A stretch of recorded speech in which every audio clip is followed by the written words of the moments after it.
So the House and the Senate are back in session. This is the first week that the Senate has been in session this year. They're going to start with a bill that would authorize an audit of the Federal Reserve.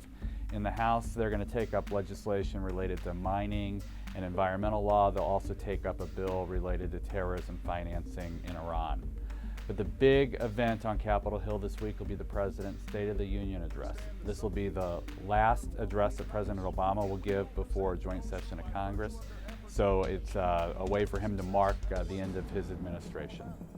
We're at the beginning of the year, so the committee schedule is kind of light, but there are two hearings in the House Financial Services Committee this week that deal with flood insurance that we're going to pay close attention to. Both will take place in the Housing and Insurance Subcommittee.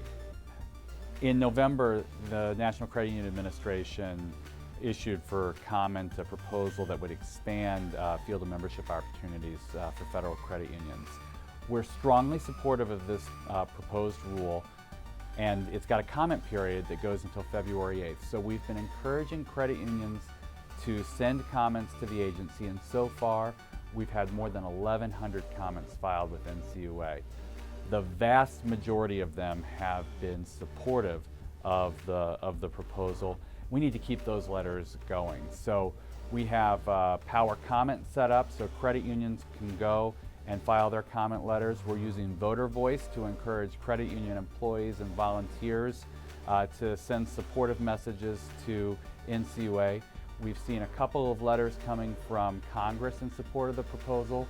Representative John Garamendi of California and Representative Brad Sherman, also of California, have sent letters in recent weeks in support of the proposal. We just need more of that as we approach the February 8th deadline.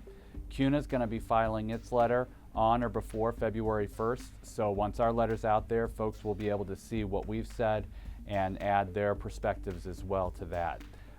This is something that everybody needs to get by. It's a very positive proposal coming out of NCUA, and we'd like to see it across the finish line. So January doesn't just mark the beginning of the congressional schedule. In most states, the state legislatures also convene, and right now we have about 34 state legislatures that are in session. And in the first couple weeks of the session, we've seen a number of bills that our league partners are watching and in many cases backing. So for example, in Tennessee, there's legislation on towing and storage that limits the time that tow operators in storage can hold cars in storage and charge fees for that. The current law is about 60 days, and the bill in Tennessee would limit that to 14 days.